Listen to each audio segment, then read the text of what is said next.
every single year Cannes Film Festival happens. And every single year, every fashion magazine, every YouTube channel, every TikTok creator rushes to cover the same thing. The women's looks. Demi Moore in Jacquemus. Bella Hadid in Saint Laurent. Penelope Cruz in custom Chanel. And yes, those looks were incredible. We've covered them. The receipts are already issued.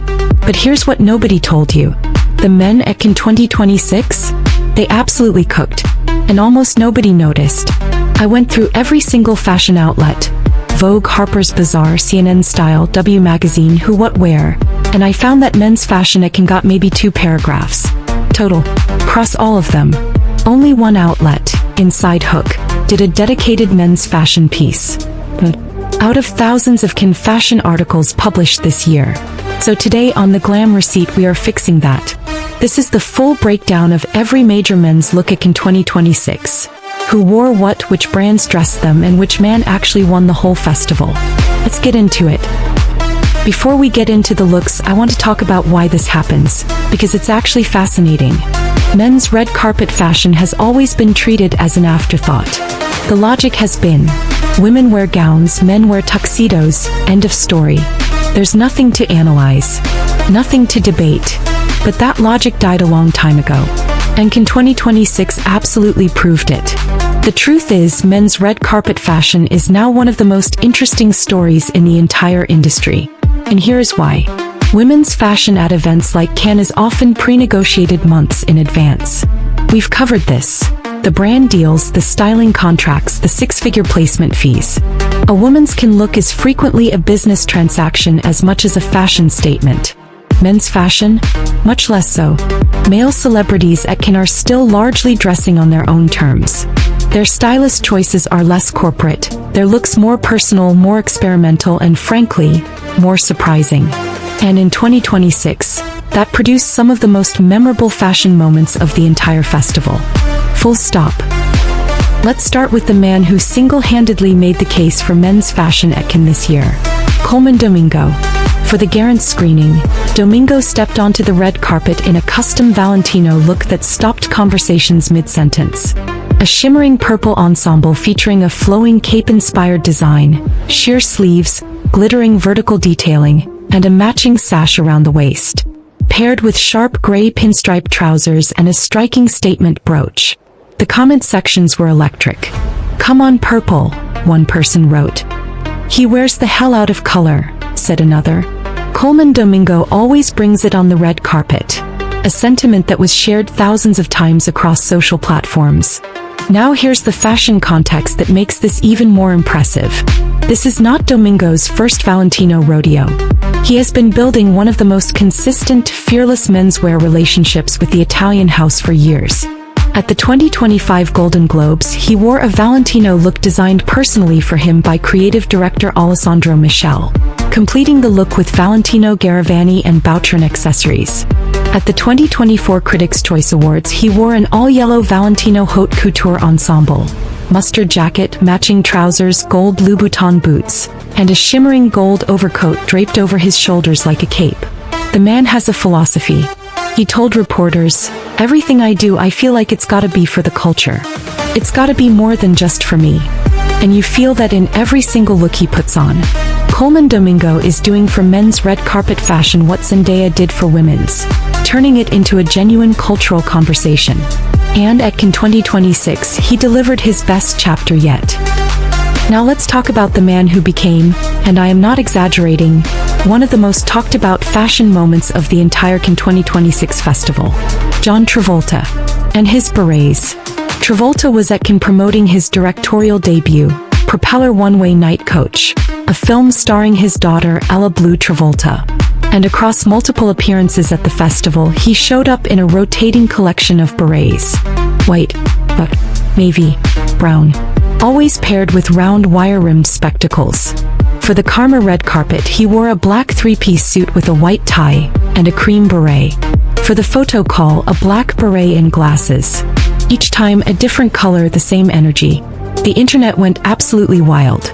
Fashion outlets that hadn't mentioned a single male celebrity all week suddenly had something to say about John Travolta's headwear. But here's the thing, and this is the detail nobody reported. It was completely intentional. In a CNN interview at his press junket, Travolta explained the entire look.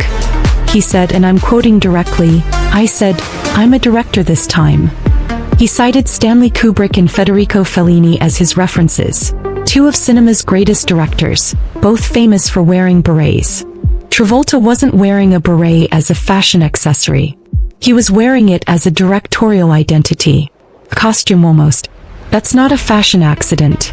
That's a man with a clear vision, a stylist who understood it, and the confidence to commit completely. And it landed.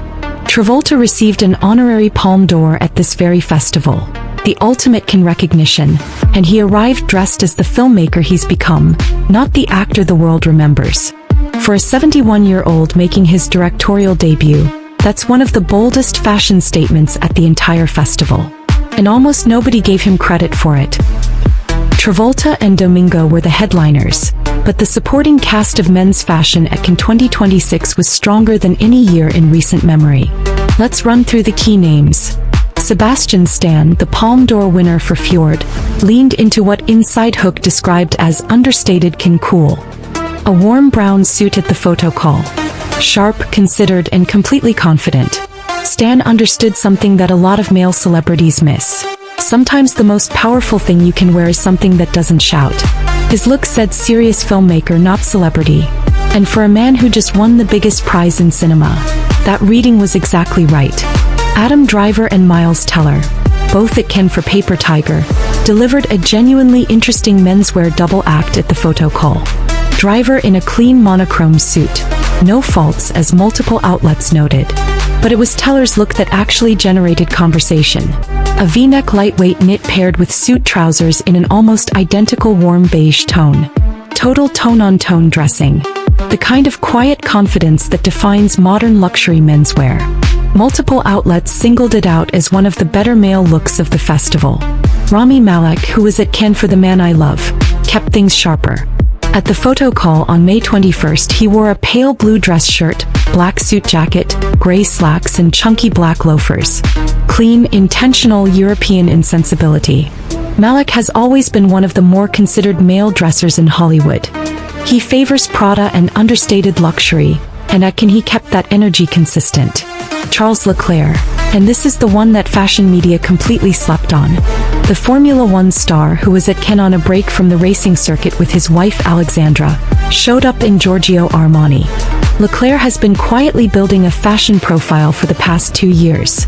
His girlfriend Alexandra has been deeply embedded in the fashion world, attending Jacquemus shows and appearing at major luxury events. Charles himself is at a fascinating crossroads. One of the most recognizable athletes on earth at a film festival in Armani, and not a single major fashion outlet ran that story. InsideHook mentioned him in passing. That was it.